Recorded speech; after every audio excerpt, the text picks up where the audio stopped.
একটা গ্রীষ্মের বিকেল, তার সাথে রয়েছে খোলা ছাদ আর সারাদিনে ক্লান্তি দূর করার জন্য ফুরফুরে শীতল বাতাস। সেই পাচ্ছ বন্ধুরা, আকাশ কাছ থেকে এরকম সময় সচরাচর ঘরে আসে না, কিন্তু আজকের দিনটা যেহেতু রামনবমী, ওর তাড়াতাড়ি কাজের ছুটি হয়ে গেছে, আরও বিকেলবেলাতে তাড়াতাড়ি চলে এসছে। তখন প্রায় সন্ধ্যে 6টা মতো বাজে।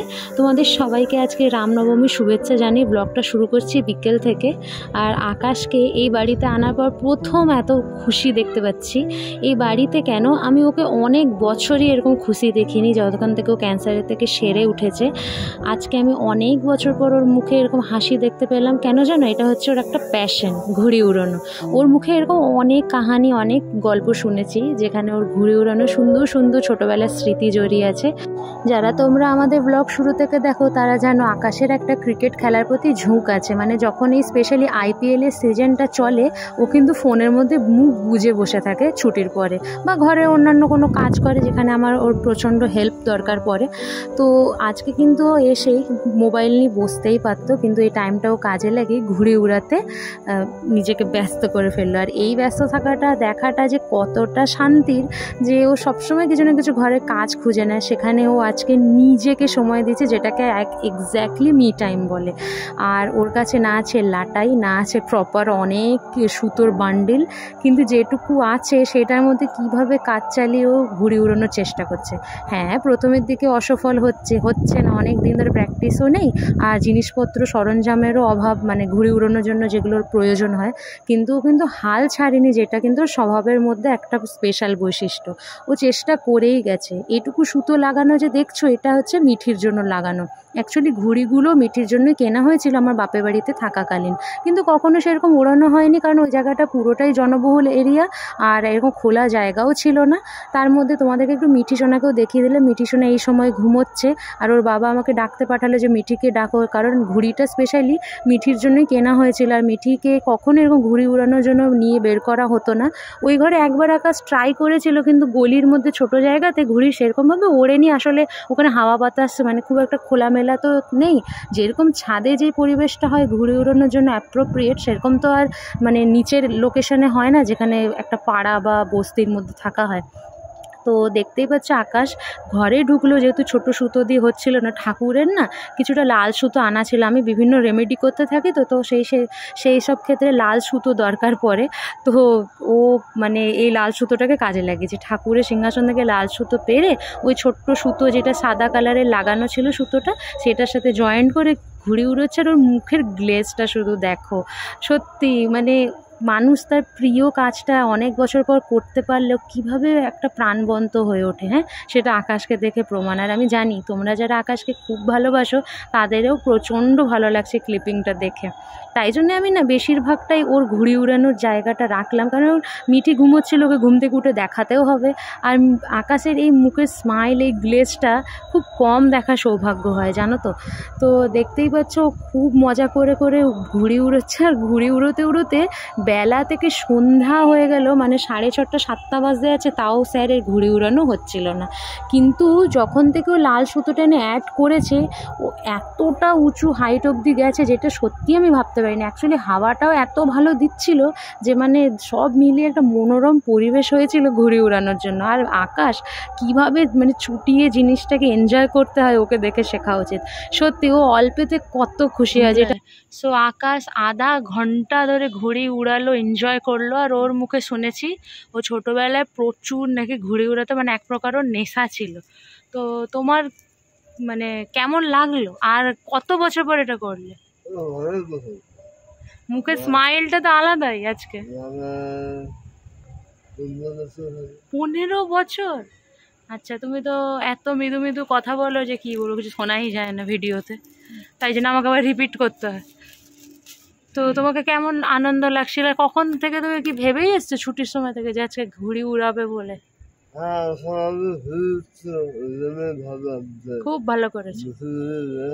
আশা থেকেই মিঠি কখন ঘুমিয়েছে মানে ইঙ্গিত করছে যে কখন ঘুমিয়েছে, তাহলে ওকে ডাকবে। তো ফাইনালি আমি ডাকতেও গেছিলাম, ও উঠলো না, বলছে যাবো না বলে আবার পাশ ফিরে শুয়ে গেছে। তো তোমার অবশেষে ঘুড়ি উড়ানো শেষ, উইদাউট কোনো প্রিপারেশন, উইদাউট লাটাই সুতো। এই একটা কি ঠাকুরের একটা লাল সুতো ছিল, ওটা দিয়ে এত সুন্দর ঘুড়ি উড়ালে, সাব্বাস। মিঠি বলে না সাবাস বাচ্চা। তো যাই হোক, আমার মুখের স্মাইল অনেক দিন পর দেখতে পেলাম। ও এত মানে এটার প্রতি ঝোঁক তোমাদের দাদার, ওর ঘুড়ি উড়ানোর অনেক কিস্সা শুনেছি ওর মুখে। তো তোমরা যদি এরকম মানে কেউ কমেন্টে ভোট করো যে ওর মুখে এরকম গল্প শুনতে চাও কিনা, কমেন্ট করো। কারণ স্যার তো এখন খুব ভ্যালুয়েবল হয়েছেন, ওনাকে বসানো যায় না আর বলানো যায় না ভিডিওতে কিছু, ঠিক আছে? তো ছোটোবেলায় কখনো কোনো গল্প শেয়ার করবে, বিশেষ করে ভূতের গল্পটা। ভূত ঠিক আছে, আর বললাম না, ঠিক আছে? তো চলো, এখন 7টা বাজতে যায়, তুমি একটু সন্ধ্যাবাতি দিয়ে দাও, আমি দিতে পারবো না। তার কাছে আবার 2টো ঘড়ির ব্যাকআপ আছে, মানে একটা ঘড়ি 2টো টোটাল কিনেছিল। এটা কিন্তু যতই যাই বলো মিঠির জন্যই কিনা হয়েছে, তাই না? যুগ এখন অনেক বদলেছে, এখন অনেক কিছু পুরনো পন্থা এখন আর চলে না, কিন্তু যুগ যতই বদলাক আমি কিছু কিছু জিনিস মেনে চলি। আমি কিছু কিছু দিন মাসের ঠাকুরের পুজো দেওয়াটা অ্যাভয়েডই করি। তাতে যুগ যতই পরিবর্তন হোক, আমি ওই দিনগুলো ঠাকুরের পুজো থেকে একদম নিজেকে বিরত রাখি। আর সেই সময়গুলো আকাশ যদি পারে ও সম্পূর্ণ পুজো দেয় বা কখনো কখনো একবেলা পুজো দিয়ে কাজে যায়।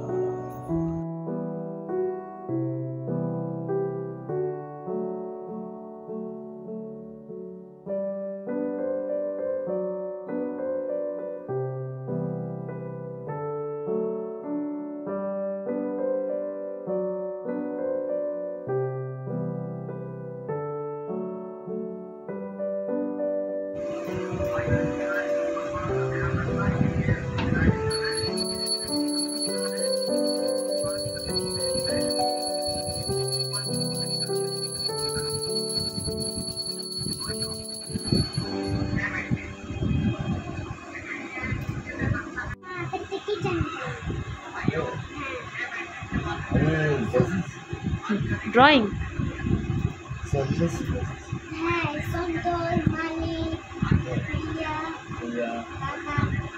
কাকা না চাচা। তো এখানে মিঠি বলতে চাইছে যে তোমাদের দাদা যেখানে জব করে সেখানে প্রত্যেকটা স্টাফকেও ভালোভাবে চেনে, মানে নাম জানে। তো মিঠি বলে দাও তো। বাবা মালিক আর সন্তোষ এগুলো স্টাফ, মালিকও একটা স্টাফ। ওকে, তারপর তারপর কাকা চাচা বাবা, এই 4 জনই কাকা চাচা।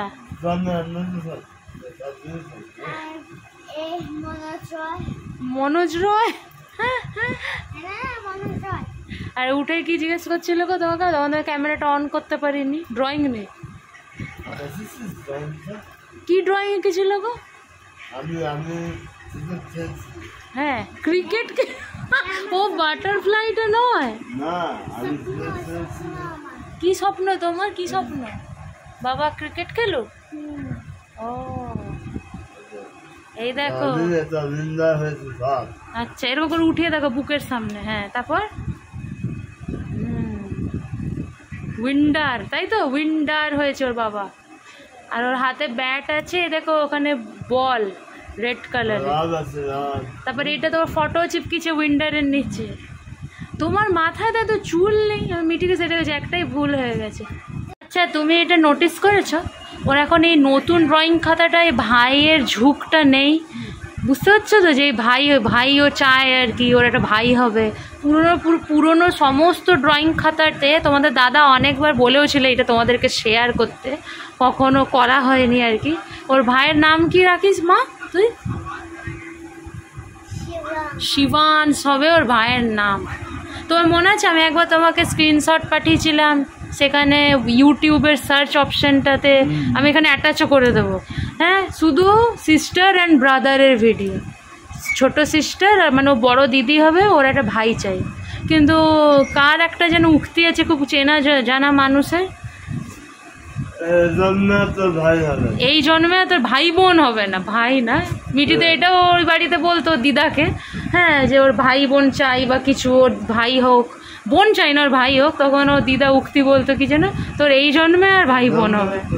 তো এটাই সত্যি, হয়তো হবে না। এখন মিঠি বলা বন্ধ করে দিয়েছে। প্রচুর এরকম আছে, আমি তোমাদেরকে দেখাতে পারি খাতাতে, ড্রয়িং খাতাতে। আরও এরকম অনেক আছে গো, আমি দেখাতে পারবো না। এই দেখো দুধের বোতল, এ দেখো ভাই ভাই হবে না বলে সমস্ত কিছুটা পেন দিয়ে কেটে দিয়েছে, দেখেছো?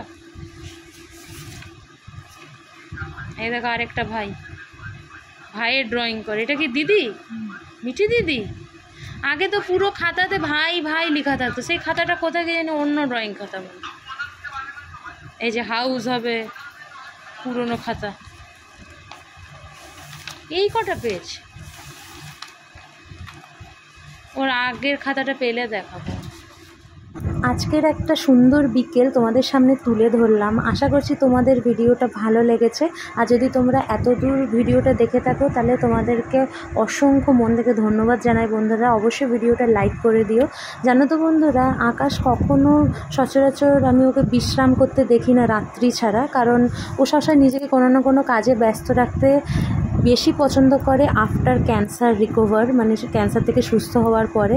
স্পেশালি যেই 2 বছর ও জবলেস হয়ে ঘরে ছিল না, ও নিজেকে এত ভালো ব্যস্ত রাখতে শিখে গেছে ওই 2 বছরে, মানে তারপর থেকে ও কিছুতেই মানে ওকে কেউ বোর করতে পারবে না। ও বেশিরভাগটাই মোবাইল ছাড়া যখনই নিজের একটা টাইম পায় আমাকে আর মিটিকে সময় দেয়। আশা করছি তোমাদের এই ভিডিওটা ভালো লেগেছে। যদি নতুন হয়ে থাকো প্লিজ বন্ধুরা চ্যানেলটা সাবস্ক্রাইব করতে ভুলো না। দেখা হচ্ছে খুব তাড়াতাড়ি। সবাই ভালো থেকো।